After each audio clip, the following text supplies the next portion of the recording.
Great. Well, I'm really looking forward to learning with you and from you and all of our friends as well. There's so much to talk about. And the religion clauses of the Constitution are at the heart of the First Amendment. So we've got a lot to talk about. Yes. Okay. So let's get started. I'm going to do a real quick screen share with everybody and walk you through kind of some 101 of how this is going to work. And then we will get moving and turn it over to Jeff. So, hey, everybody, I'm so glad that you're here. I'm Kerry Sautner. I'm the Chief Learning Officer at the National Constitution Center, and it's great to have you here today. Today, we are going to focus on the First Amendment and focus really closely onto two religion clauses. So that's the topic for today. What a lot of people ask me is how long? We are going to do this in 1 hour. So this is going to be pretty amazing. And we're going to fly through stuff, and it's going to be really exciting. And at some point in time, you'll be like, wait, I missed that. It's okay. I am going to send you a document in about 24 hours that has all the links of every court case you could ever want to know around this. So you're able to read everything at your leisure in the upcoming days. So if we go too fast, don't worry about it. We will catch you up. And there is a lot to go through. So real quick, I'm going to show you two resources and then we'll get started. Religion clauses. There's two that you can go through on the First Amendment. Check out, not now, as Jeff always says, not now, later. Check out the Constitution Center's Interactive Constitution. It has fantastic articles about what the top two scholars agree upon on these two separate clauses, and then where they disagree. And all the court cases are in there too, hyperlinked. The next thing that you want to be able to look at is our classroom edition. There are great videos, and I think our overall favorite video is of Justice Kagan talking about the two religion clauses, and there's some moving personal stories in there we don't want you to miss, and they are short, about 6 minutes each, and really, really accessible. The final kind of thing that I want to go through, and this is how we're going to work the logistics of this, is how we teach at the National Constitution Center. So we're a nonprofit, nonpartisan organization, and we focus on teaching the United States Constitution. We have launched these online courses where we want to have dialogues with you around each specific section of the Constitution. So we have started them about 2 weeks ago, and we're going to run them forever. So you can meet with us online forevermore. But we're going to make sure that each one has these base founding stories so you can understand where the ideas came from in our Constitution. You can understand the court cases and the people that brought these cases to the Supreme Court. We're going to pose big constitutional questions for you, but also through the chat and the Q&A, we want to have a civil dialogue. Now let's ask our questions. We're going to ask you questions and poll you in that chat. And so we want your feedback, but we also want those constitutional questions from you, and we're going to put that in the Q&A. So the chat is great for polling or for any kind of clarity, and I will send you links to court cases there. And the Q&A is great for constitutional questions. I'm going to just do a little bit of a warning. The chat sometimes gets a little crazy, and if that does, please feel free to close the chat. If it's not a good tool for you to use and it's distracting, just close it. And sometimes I will freeze it just so we can all stay focused. So let's use the Q&A for constitutional questions, use that chat for clarity, and let's get started. Jeff? Wonderful. First Amendment. Great. Thanks so much, Kerry. Friends, let's begin, as we always must, with the text of the Constitution, and we're going to read it together. I'm looking at the Interactive Constitution, and here it is. Congress shall make no law respecting an establishment of religion or prohibiting the free exercise thereof. That's it. Those two clauses are the center of our discussion today. They're the two religion clauses of the Constitution. The first one is called the Establishment Clause. Congress shall make no law respecting an establishment of religion. And the second is called the Free Exercise Clause, or prohibiting the free exercise thereof. Now, what do those clauses mean? That language is not immediately familiar to us. What is an establishment of religion? What is the free exercise of religion? And what does it mean for Congress to make a law respecting establishment or prohibiting free exercise? Okay, now that we have the text, we're going to go back to the founding era and think about the stories that galvanized the framers of the Constitution to put this language in the Constitution and in the First Amendment, no less. But Kerry, before we do that, should we take our initial polls? Because I know we're going to vote before and after. And the Supreme Court is hearing a bunch of really important cases having to do with the establishment of free exercise clauses. I'm just going to describe them to you. I'm going to give you 3 hypotheticals, which the court has decided, and ask you, can the government do that? You just heard the text, and I want you to vote. So I'm going to read the facts, and here we go. Here's the first case. A football coach at a public high school is put on an administrative leave and not allowed to coach the team after he leads the students in voluntary prayer before and after the games. Does a coach leading voluntary prayers violate the Establishment Clause of the First Amendment? Now let's have some votes. It's in the chat too. If you missed it, it's in the chat. In other words, can the school put the coach on administrative leave for leading his students in voluntary prayer?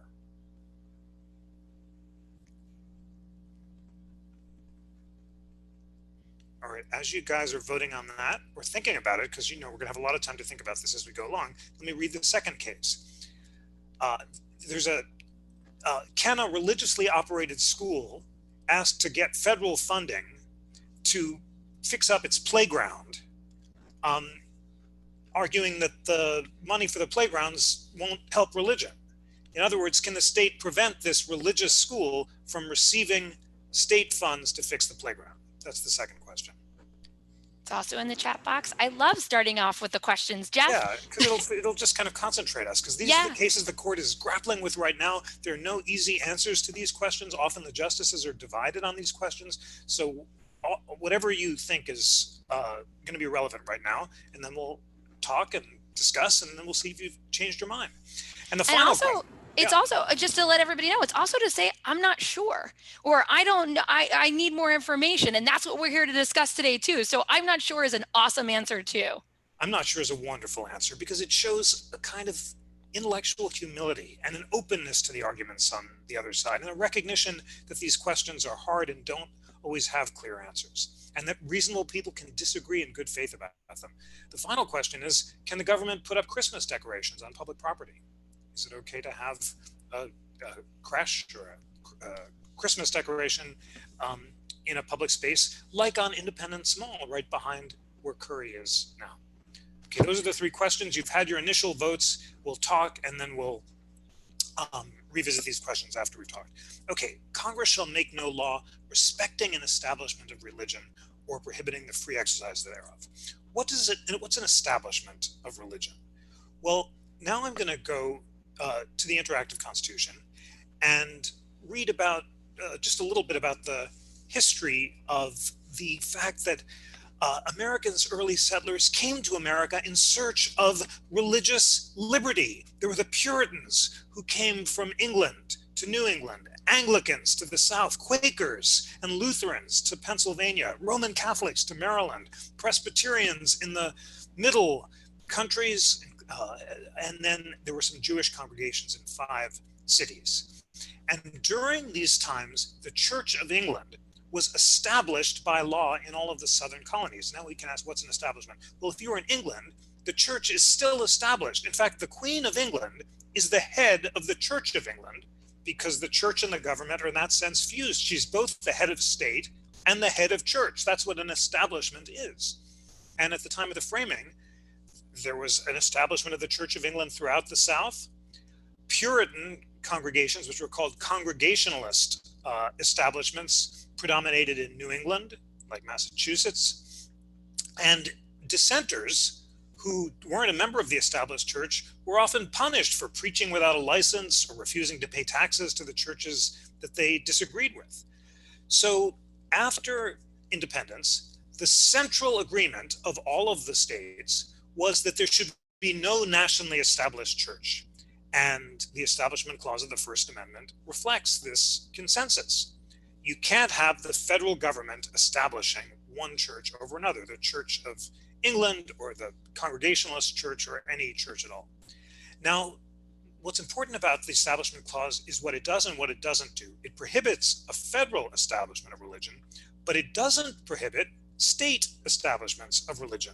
And in fact, this is a SAT word that I remember studying a long time ago when I studied for the SATs. In some sense, the Establishment Clause was intended to prevent the federal government from disestablishing the states that still had established churches at the time of the framing. In that sense, and here's the fancy word, it was an anti-disestablishment provision.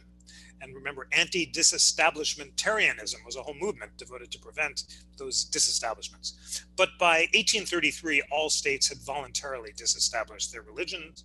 And in the 1940s, the Supreme Court said that the Establishment Clause prohibits the states as well as the federal government from establishing religions, although Justice Thomas has questioned, even today, whether the Establishment Clause should apply to the states.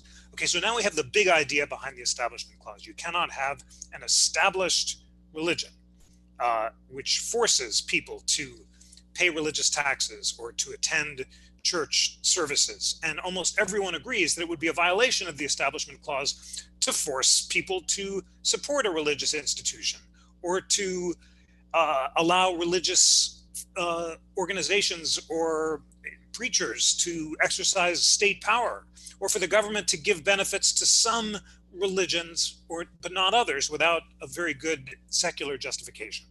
All of that is completely consensus interpretations. And if you go to the Interactive Constitutions joint essay on the Establishment Clause, then you'll see that both of our scholars, the liberal and conservative scholars who are among the most distinguished in America, Marcy Hamilton and Michael McConnell, one liberal, one conservative, agree that that's the central meaning of the Establishment Clause. Now we have to ask, as a historical matter, what's the central meaning of the Free Exercise Clause? Now, this is exciting. I mean, it's all exciting, but what's exciting about the Free Exercise Clause is that the framers of the Constitution thought that the rights of conscience, in other words, the right to believe or not to believe according to the dictates of conscience, are the preeminent unalienable right that the Declaration of Independence says is immune from any kind of state interference. What's an unalienable right? It's a right that I can't alienate or surrender to government when I leave the state of nature, the hypothetical state that all of us are in before we form governments, and we join civil society. And to get a really good sense of what the framers understood as an alienable and unalienable right and why they thought conscience was an unalienable right, a wonderful text is written by James Madison, who many consider the chief author of the Constitution because he wrote a lot of the text. And he wrote in 1785 something called a Memorial and Remonstrance. The year before, Patrick Henry, remember Patrick Henry, give me liberty or give me death? He had proposed a general tax called the Bill Establishing a Provision for Teachers of the Christian Religion. And basically he wanted anyone who was in Virginia to have to pay a tax to support teachers of the Christian gospel. And citizens could choose which Christian church they wanted to support or give their money to a general fund that state legislatures would hand out, but you had to support a Christian church. Imagine how you would feel if you were not a Christian and had to contribute to this fund.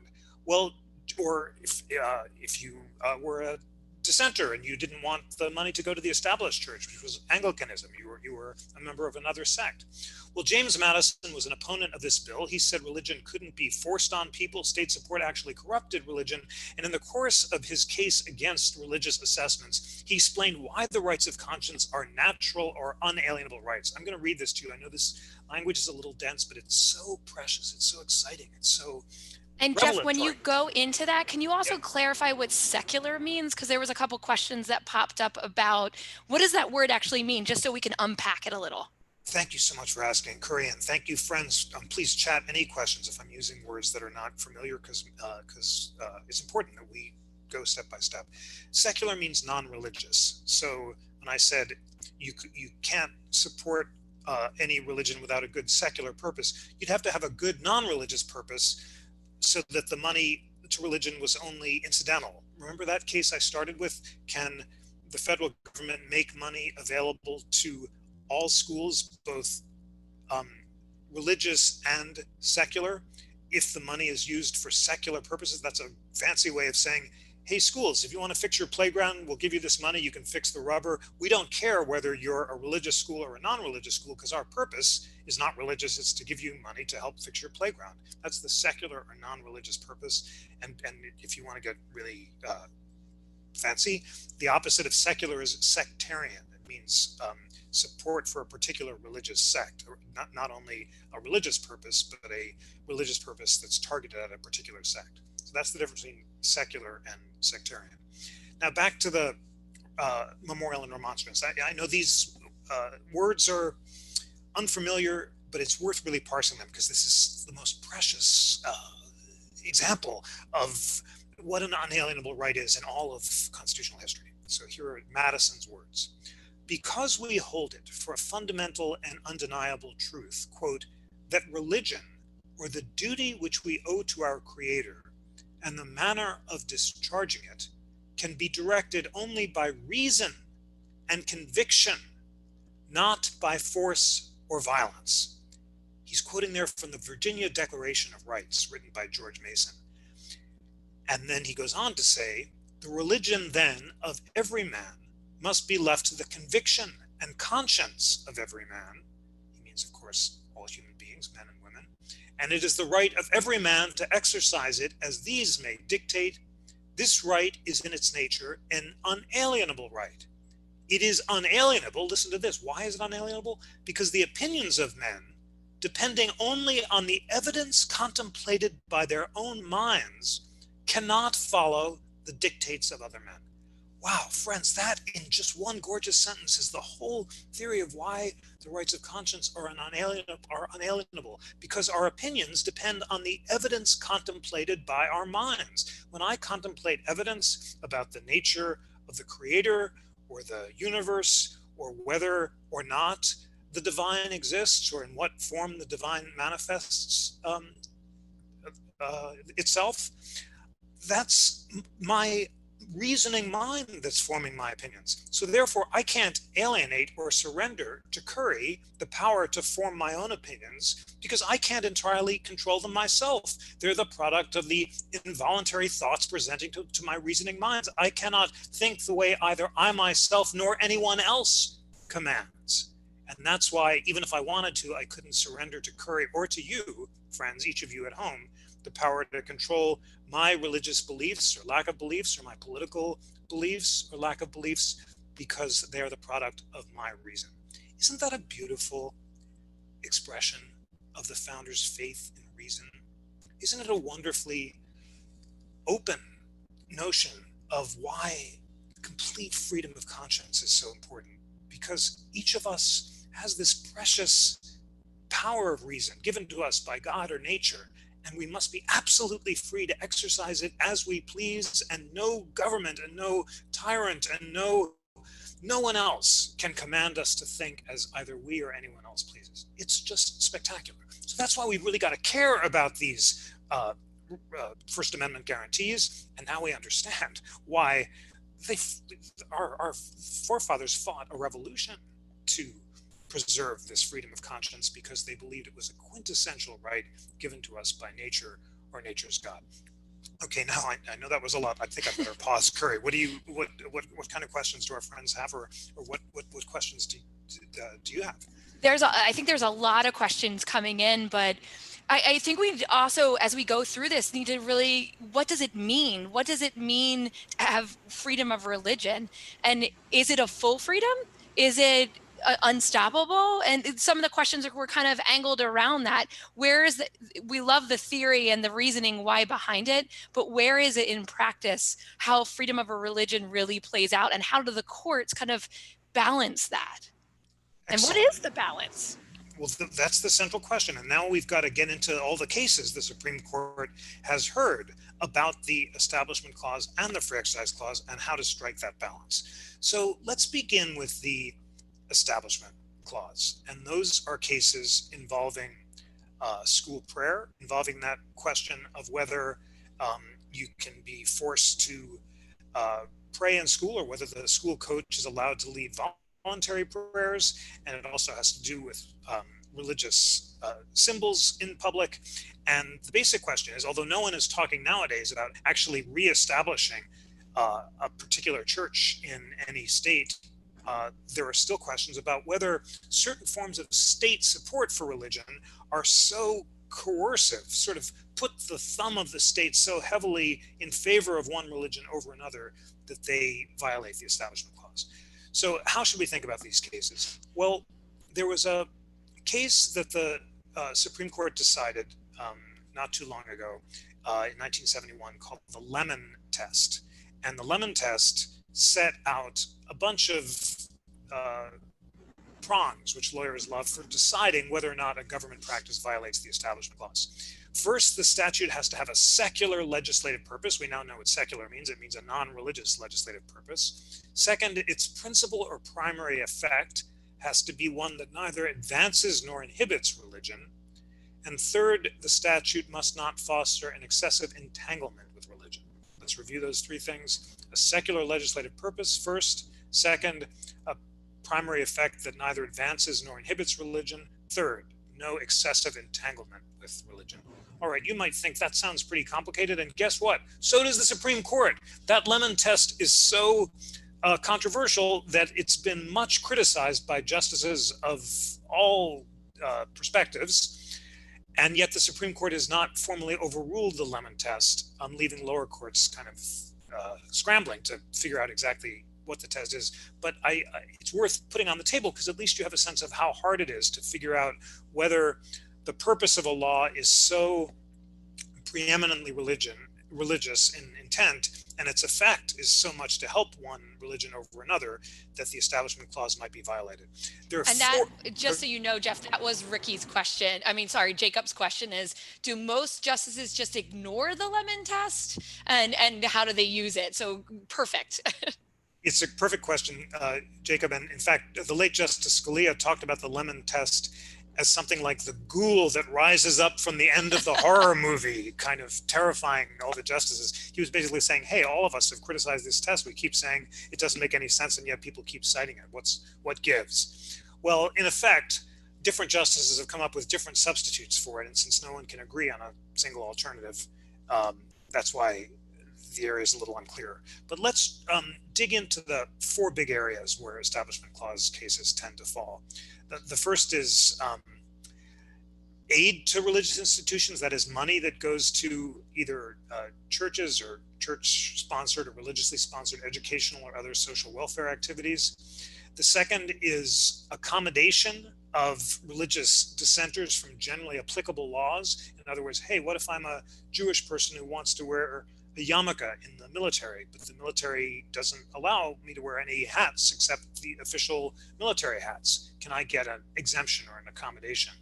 And then there's the question of government-owned or sponsored religious symbols, which those are things like the Ten Commandments displayed in a public school classroom, or nativity scenes in courthouses or shopping districts, or crosses on public land. A big case the Supreme Court just heard. And finally, there's government-sponsored prayer. Okay, four big areas, and let's just take one case in all of those areas and ask what we think the right answer should be. These are such tough areas, friends, but I'm really glad to introduce you to them. And then as you become interested in one or the other, then you will delve in further and you can make up your own minds. And real quick, Jeff, before we go into, because I do think a lot of people's questions are going to be answered in these four big buckets, but there's been a couple questions on the side that I think are clarifying before we go in there. What is considered a religion? So that came in a couple times, like, is the Klan considered a religion, or what is overall the definition around what a religion is as we look through this? You know, that is such a good question. And they always do this to us. Yeah, you always ask the it's the good smart kids on this. you guys are great. And I believe, without being sure, because I don't want to state something that I'm not confident of, that the Supreme Court has not come up with a formal test for what's a religion, because the justices are very reluctant to second guess any group's definition of themselves as being a religion. It's urgently important, according to the Free Exercise Clause, that if I declare myself to be the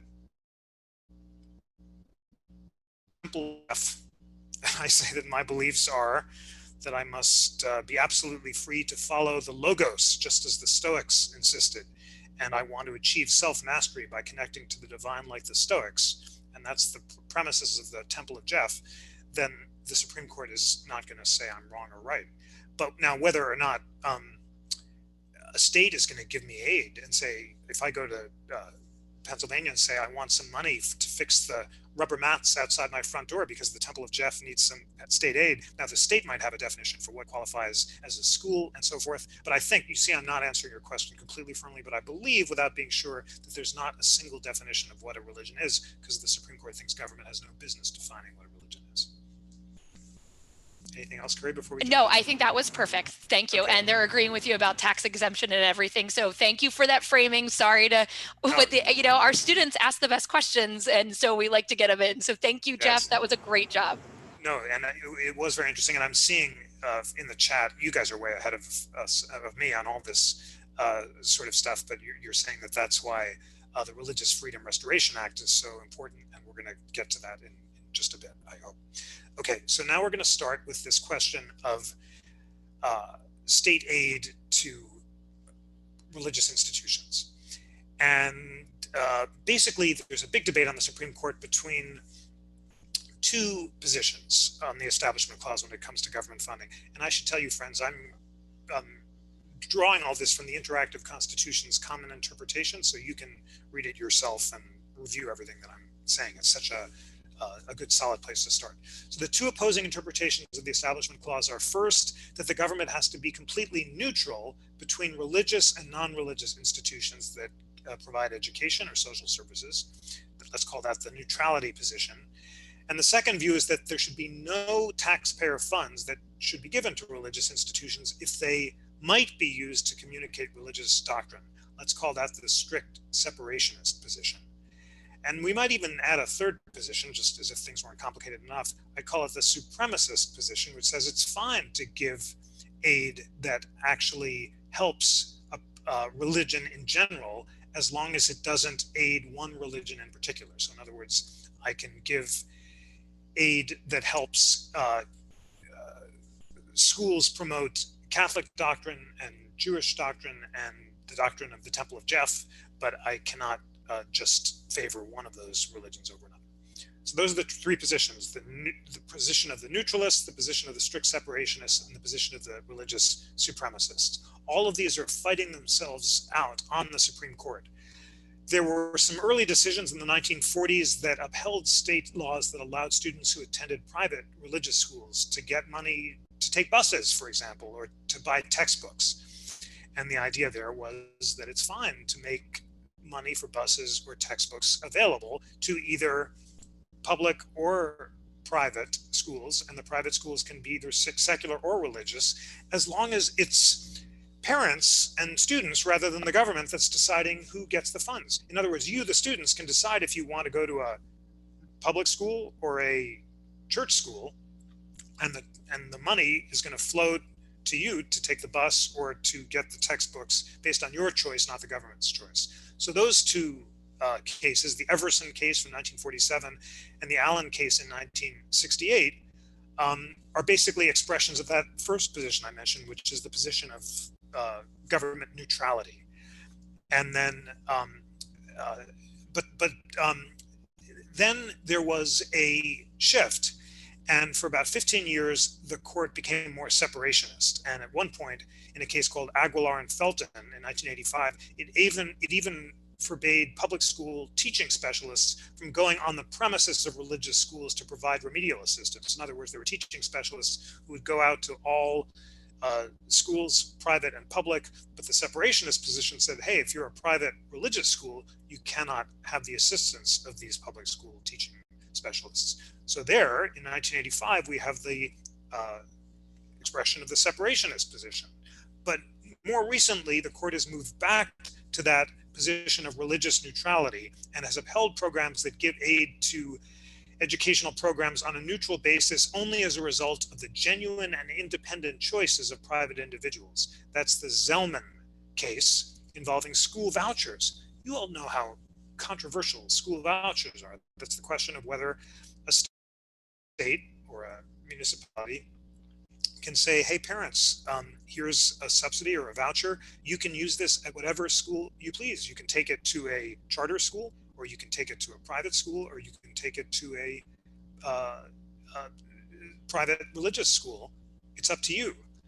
And those vouchers were challenged under the separationist view that no money, no vouchers that had the effect of helping a religion can be consistent with the Establishment Clause. But the Supreme Court, in a 5-4 decision, rejected that claim, and in the Zellman case said, as long as it's the parent's choice rather than the state's choice about where the vouchers go, it's okay if the vouchers go to religious as well as non-religious schools. I'm going to pause. That was a hugely important case. That Zellman case is the expression of the neutralist position. It is the foundation for upholding not only school vouchers, but also programs like charitable choice, which allow state welfare funds to go to any hospitals, for example, whether they're hospitals run by secular institutions or hospitals run by the Catholic Church. Once again, it's the private individual choice to go to the Catholic hospital rather than a non-religious hospital that determines whether or not the funds are dispersed. I'm going to pause now and let's take on the poll, if you don't mind. The Zellman case was 5-4. And in that case, Justice Breyer, a liberal justice, joined the 4 more conservative justices to say that religious neutrality is the right principle. And today on the Supreme Court, both Justices Breyer and Kagan embrace this position of religious neutrality. And the court, by a 7-2 margin, in a very recent case involving that the playground mats that we began by asking about, said, yes, it was fine for the state to make available funds that would go to schools to fix playgrounds. The schools could be religious or non-religious because it was a secular standard for who got the money. You just had to be a school, and the fact that you're a religious or a non-religious school shouldn't make any difference. There were 2 dissenters in that case, Justices Ginsburg and Justices Sotomayor. They are separationists. So now, friends, you see that the battle lines, if you will, are clearly drawn. We have the religious neutrality position, which is now embraced by at least 7 justices on the Roberts Court, that as long as private choice, not state choice, determines the destination of the funds, then religious or non-religious institutions can get them. And we have the separationist position now held by Justices Ginsburg and Sotomayor that says that if the funds have the effect of helping or advancing religion, they violate the First Amendment. Now we're going to go back to our vote. Do you think that the Zellman case, which upheld school vouchers that are made available to religious and non-religious schools alike, was correct? If you believe it was correct for this court to allow school vouchers under the First Amendment, vote yes. If you think it was incorrect, vote no. And I put it in the chat box too, just in case. Yes, yes. The court, No. many people think the court was correct, and we're getting some no's. A majority of yeses, but some no's, and that is very much consistent with the balance on the Supreme Court right now, which is about 7-2. That doesn't mean it's right or wrong. It means that you have to make up your own minds because you are all young men and women of reason. It's up to your freedom of conscience to decide what you think the divine requires or does not require, and also what the Constitution requires. And in this case, the two may be united because the Constitution is indeed divine reason. Okay. I think my favorite answer so far has been yes, kinda. And yes, that is yes, sometimes kinda. What a lot of people feel around this. Yeah, that's yes, kinda is a good answer. So that's what we got to keep going because there's so much to go through, but you have at least a sense of the battlegrounds or the lines of debate, the matters for debate before the Supreme Court between the neutralist position and the separationist position.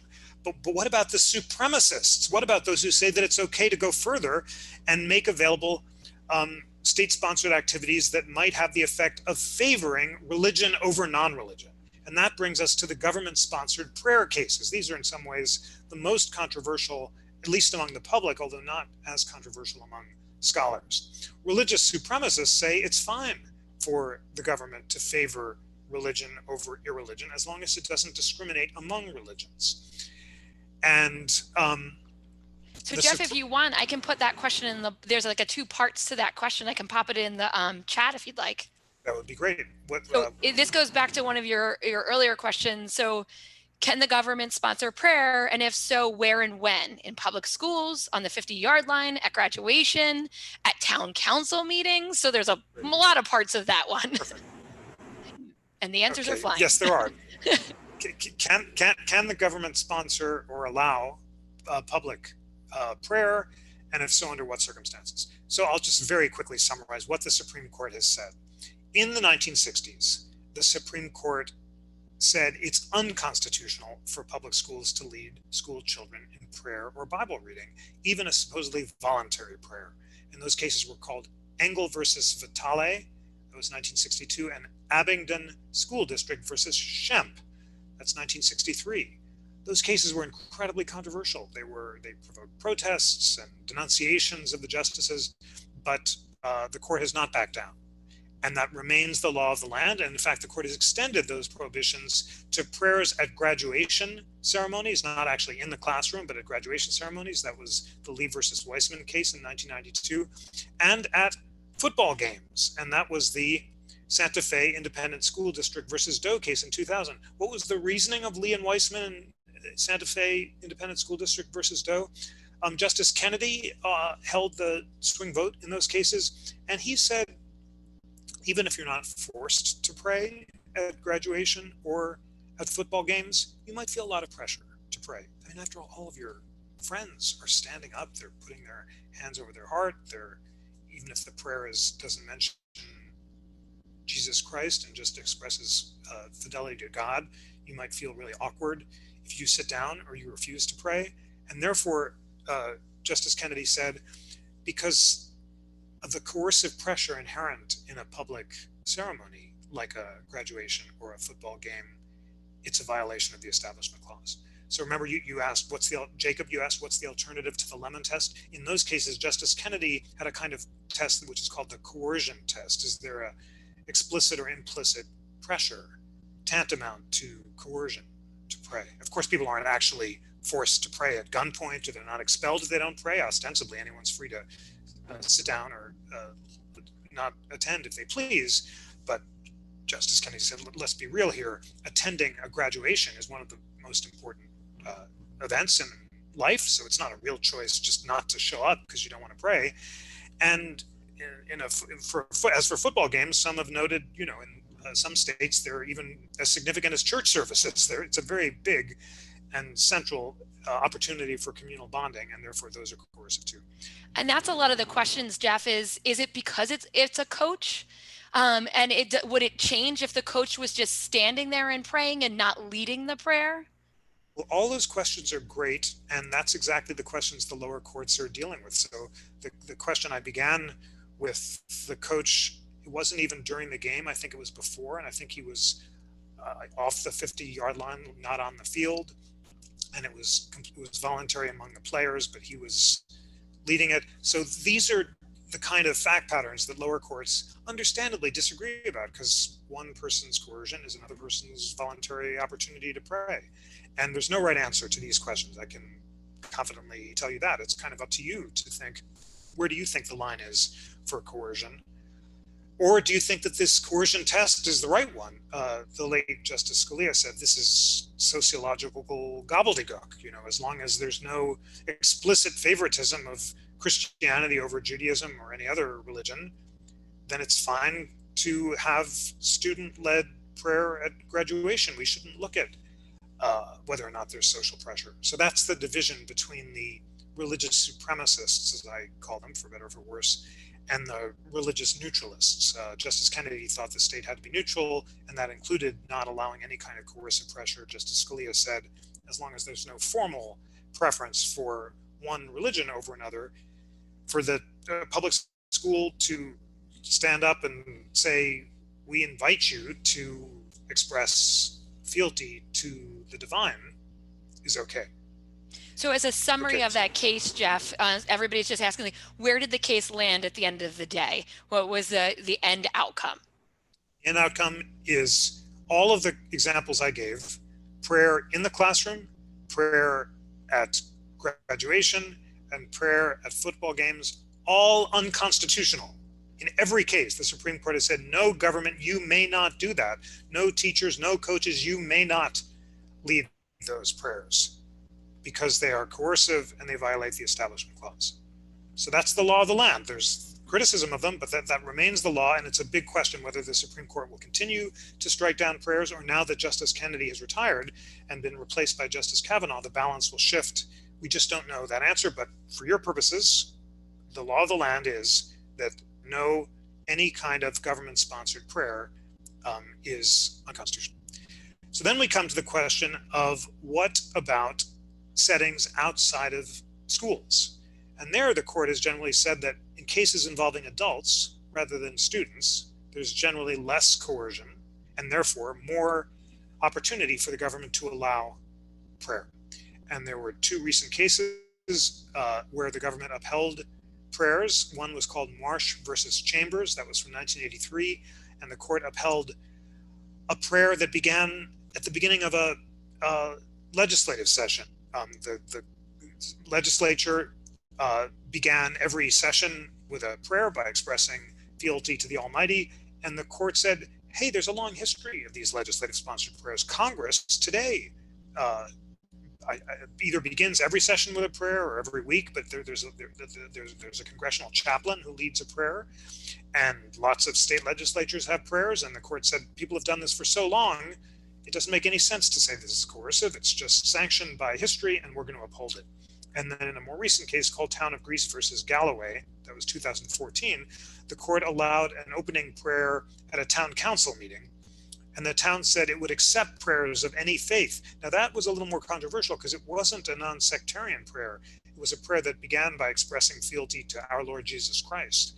And Justice Kagan, in her dissenting opinion, said no one would confuse this with a non-sectarian prayer. It explicitly favors Christianity over all other religions. But a majority of the court said, well, prayers even favoring Christianity are so historically sanctioned, they've been so much a part of our history, including at the time of the founding, that they don't violate the Establishment Clause.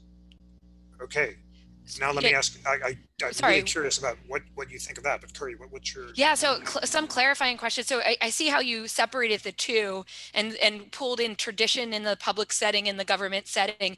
And this is one that almost pulls that back into the school setting. So a lot of people in the Q&A box are asking about how can a teacher lead a Pledge of Allegiance when there is mention under God in that Pledge of Allegiance. And I know we're almost like cutting this really tightly, but it came up in the last chat too. It's a really good point, and Stella brings it up today.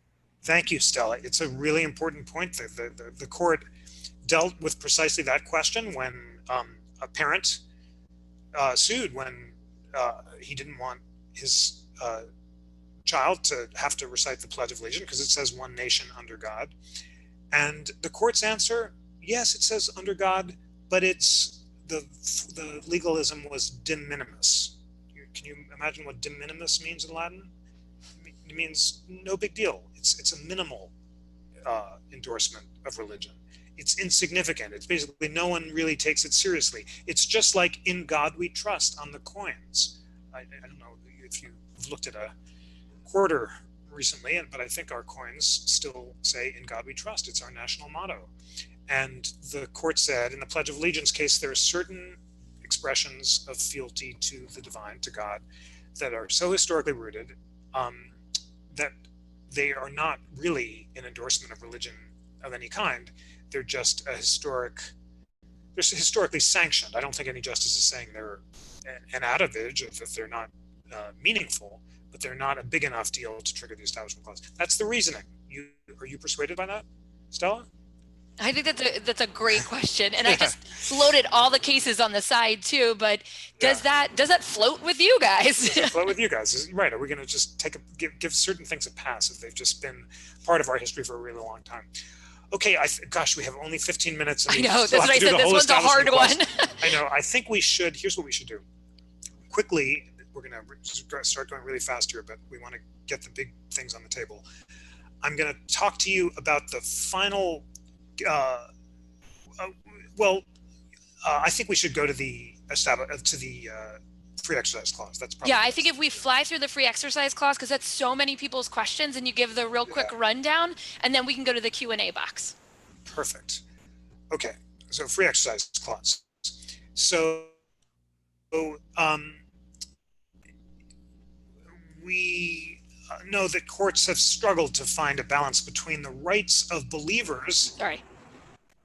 Courts have struggled to find a balance between the rights of believers who want basically exemptions from laws that interfere with their religious practices, and the desire of the state to impose neutral laws on everyone, whether they're religious or not.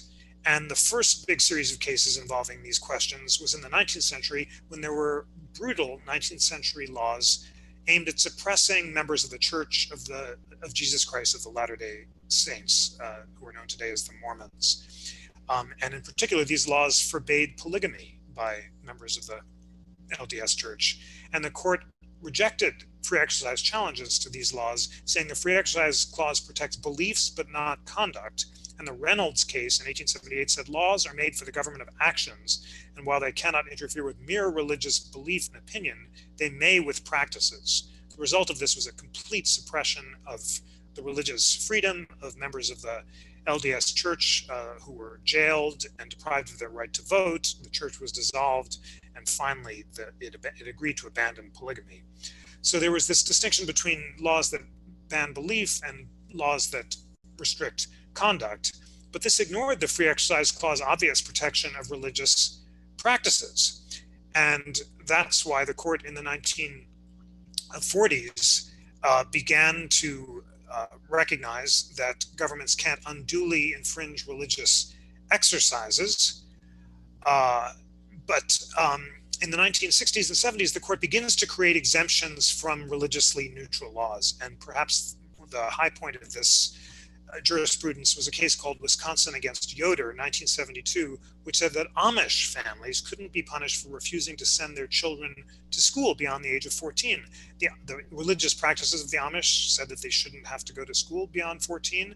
And the court in Wisconsin v. Yoder said, although that was a practice, it wasn't just a belief, this neutral, generally applicable law, namely the law that says, hey, if you're under 18, you have to go to school, couldn't necessarily bind the Amish, and they could get an exemption, a religious exemption from the law because of their religious belief. And the court held down a test called the compelling interest test. It said the freedom of conscience is so important, so fundamental under the First Amendment, that any laws, any neutral laws restricting religious conscience had to have a really compelling interest. And here there wasn't one, because the Amish children could be homeschooled instead. So that's the high water mark. But in the 1990s, the court totally shifted gears, and it handed down a really important case called Employment Division versus Smith. That's 1990. It was written by the late Justice Scalia, and it held that the free exercise clause does not relieve an individual of the obligation to comply with a valid and neutral law of general applicability on the ground that the law prescribes or prescribes conduct that his religion prescribes or proscribes. Gosh, that's a lot of Latinate syllables in there for Justice Scalia, who was generally a very clear writer. But you got the basic idea. You don't get an exemption from a law of general applicability.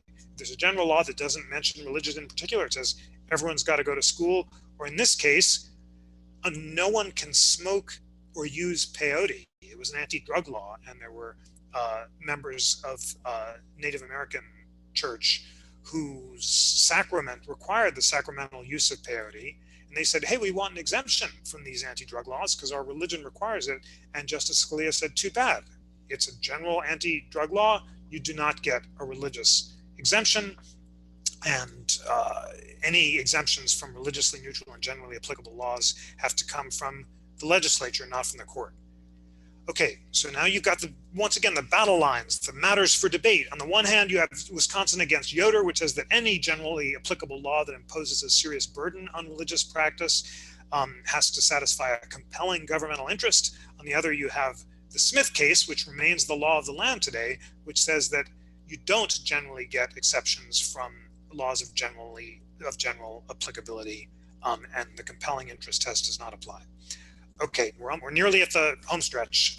That was a very controversial decision. It was so controversial that in 1993, by overwhelming bipartisan majorities, Congress voted to reinstate the test that came before Smith, namely the Yoder standard, and it passed a law called the Religious Freedom Restoration Act. The initials for that law are RFRA, and the law is known by constitutional junkies as RFRA.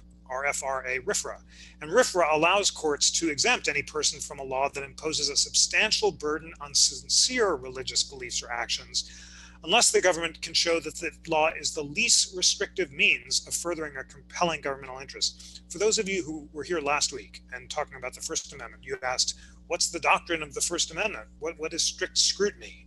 And I said strict scrutiny means the law has to be necessary to achieve a compelling governmental interest, and that's what the RFRA is doing. It's applying strict scrutiny to any laws that impose substantial burdens on sincere religious beliefs. And then almost half the states pass state-level RFRAs applicable to their own laws.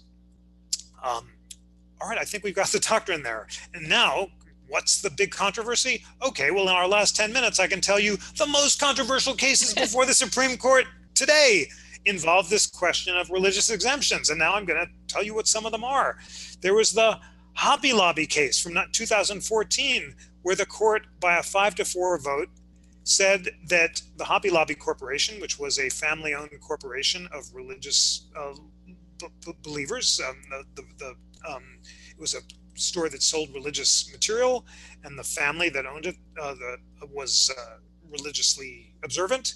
And they said, we don't want to have to comply with the contraception mandate of the Affordable Care Act, which requires our corporate health insurance plan to cover abortion-inducing drugs because these drugs violate our religious beliefs. And the Supreme Court, by a 5-4 vote, said, okay, Hobby Lobby family, or rather Burwell family, you do not have to obey this contraception mandate. You get a pass or an exemption because your religion requires it. And there were fierce dissents in that case, including that of Justice Ruth Bader Ginsburg, who said this is going to open the floodgates to all sorts of religious exemptions. Any religiously motivated corporation that doesn't believe, for example, in anti-discrimination laws protecting gays and lesbians, that believes that gay and lesbian conduct violates their religious sacraments, could say, hey, we don't have to hire gay people, or we can fire people from being gay. That conduct is clearly prohibited by anti-discrimination laws, but Justice Ginsburg worried that some religiously scrupulous corporations would ask for those exemptions, would say, we don't want to have to obey anti-discrimination laws protecting gays and lesbians or other groups, and they might get a pass. So that is the big, I keep using the word battle line, but these are battle lines on the court today. And most recently, I bet a bunch of you have heard of the case involving the baker, the Masterpiece Cake case, where the baker was in his shop and a gay couple came in and said, we want to buy a wedding cake for our wedding. And he said, I disapprove of your marriage. My religion forbids it, and therefore I'm not going to bake you the cake. And the Supreme Court kind of dodged the question of whether or not there was a free exercise exemption from the general laws prohibiting discrimination against gays and lesbians. It sent it back to the state administrative body to decide whether or not he actually had discriminated and whether there were alternatives and so forth. So and then now the case is back moving up through the courts because the administrative body said, yes, he really was discriminating on the basis of religion, and there were no alternatives and so forth. But the lurking question is whether the free exercise clause should give him a constitutional right to refuse to bake the cake, or whether, according to the Smith test, this is a law of general applicability. It says, states, you can't discriminate against gay people, or you can't you have to provide contraception coverage, and therefore religious people don't get exemptions. Woo, okay, we got 7 minutes left and we got through most of the doctrine. So Kerry, take it away. Time for the lightning round, or just if you want to cry uncle and say, I have a bazillion questions and wanted to kind of do the church, Santeria Church, but I think they'll come out in the questions. I really think we should go to the audience questions here. There was some questions around the what has been referred to in the news as the Muslim ban, and if that was connected to religion, would it then be brought down under the free exercise and establishment clause? Great question. The lawyers challenging the travel ban, which was popularly known as the Muslim ban, did argue that it constituted an illegal or unconstitutional establishment of religion. The court, in its 5-4 decision, rejected that claim. It said the mere fact that the law may have the effect of singling out people of countries from Muslim origins is irrelevant. We can't presume that it was infected by religious animus. Justice Sotomayor, in her dissent, disagreed. She said, "Are you kidding? Just read the president's tweets. They were not. It's not a mystery. He said, I want to have a Muslim ban because I don't like Muslims." So she believed that there should have been an Establishment Clause issue, but a majority of the court rejected that. Kerry, I can't help but ask. I see Scott in the chat says that's one of the our House teachers. and Senate have their own chaplains. Oh, okay, great. Thank you, Scott. The military has chaplains that serve in conduct. The court don't think they violate the Establishment Clause. Why not just tradition? Exactly, Scott. I think it is just tradition, and exactly when a tradition counts as being okay and when it doesn't is not so clear, but they seem to be carving out an exemption for legislative-led prayers that's not very well theorized, but exactly. Yeah, and somebody pointed that out. There's been traditions in America that aren't great. So when do you balance traditions we keep and traditions we let go of? So that was, a student pointed that out earlier. So a question from Alyssa earlier, can a school ban students from wearing hijabs? And does it matter if they're public or private schools? Wow, there is a question about which there may be a case, and I don't know it, so I can't tell you for sure, but thinking aloud, generally there's more discretion to prescribe dress codes in schools than there is outside. There'd be no doubt that the government could not prohibit people from wearing hijabs if they were adults in the street. In contrast to France, you want to see a difference between we, the US, and one of our European friends who passed the Declaration of Rights, claims to care a lot about religious liberty, but absolutely, because of something called laïcité, which is the French word for secularism, forbids you from wearing the hijab in public. You could not do that if it was adults. Students, I don't know, but I'm just going to hazard a guess that unless there's a really good reason that a student would be allowed to wear a hijab in school. Someone tell me if I'm wrong, because I bet many of you may know the right answer better than I. I think they're actually citing the case on the side. Okay. Smart people on this group. In the Q&A or in the chat? It says a 2008 case. I'll definitely look it up and put it in the notes that we send out to everybody so we can share it with you. But I think the question around this just keeps coming up, and there's another good question here is, can they fire you on the basis of, so they can't fire you on the basis of being gay. So they can take down a person with other attributes, maybe merit, character, class. And I know there's a court case in the Supreme Court that they're looking at this. There was a skydiver, and the skydiver, they were saying that he had inappropriate behavior, and his pushback was like, no, they fired me because then they found out that I was a homosexual. And there's two cases together in that court that the Supreme Court is hearing. Do you want to kind of wrap that one around, Jeff? Yes, the question is, first of all, what was the real reason for the firing? And the second is, should the judges even look very closely at the real reason? Can an organization assert a general religious exemption from anti-discrimination laws on the grounds that they disapprove of conduct? And that's the question that I said is really open after the Masterpiece Cake case, which did not resolve it closely. The justices appear to be closely divided on it, and everyone is watching those cases very closely. Great. So we have like 2 more minutes. So again, we're going to keep going with the lightning round. So I thought this was an interesting historical one. Were enslaved people in the South allowed to practice the traditional religions they practiced before coming enslaved? It's such a fascinating question. And in fact, many enslaved people did practice traditional religions like Akan religions from Ghana, where many enslaved people came over. They were also sometimes Christian. Interestingly, it was often a mix where some were forced to be Christians and others chose to be Christians, combining that with the traditional faiths. In practice, of course, enslaved people had no rights. That was the definition of what it meant to be enslaved. They couldn't claim any rights of religious practice. In fact, however, the human spirit will not be suppressed. People, even in a state of slavery, express their deepest faith. And I think it was often a mix of traditional and Christian practices.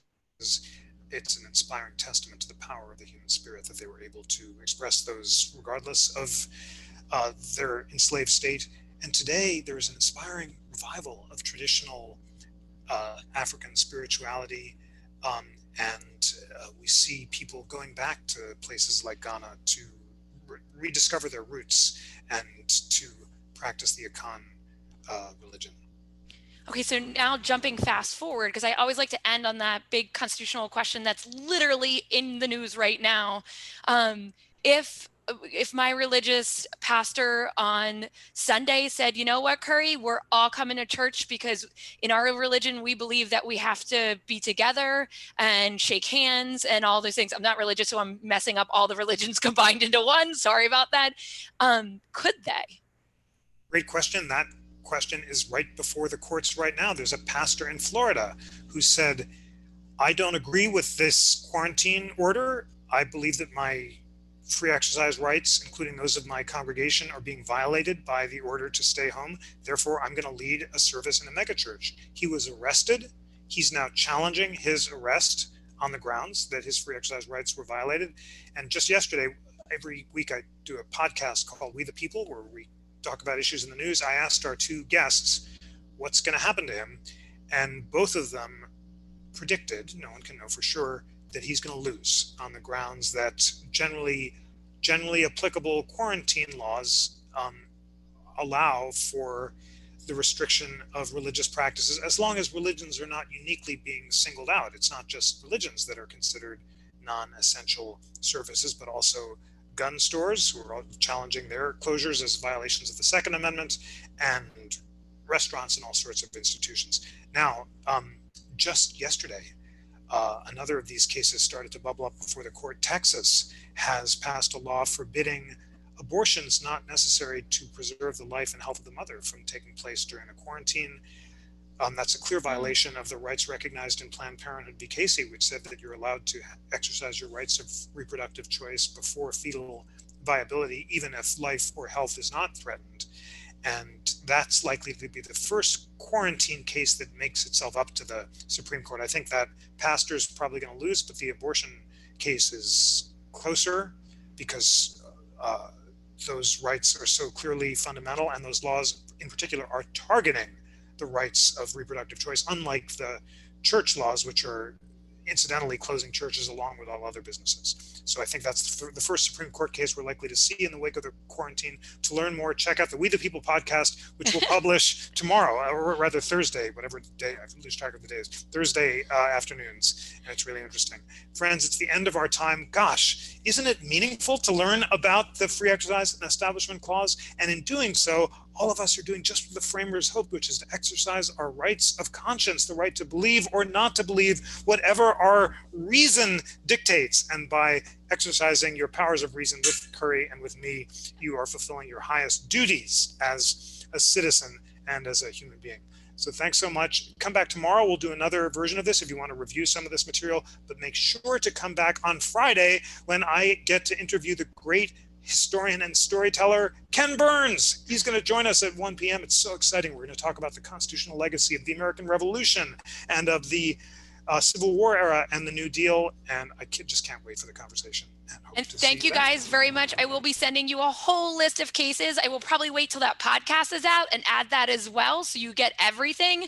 Thank you guys so much. Remember, read the cases, ask the questions, and tweet at us. You can tweet us and ask these questions and keep it going. If not, we will see you. And for those of you who want to watch this one again, it will be on our YouTube channel and our live page. Thank you all very much. Have a great day.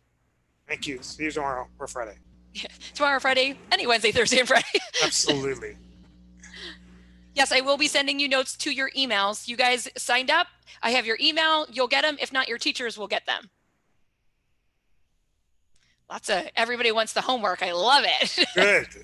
It's the most exciting part. You get to read the cases yourself. Okay, great, Kerry. I'm gonna sign off too. And okay, have a good one. I'm gonna pause the recording and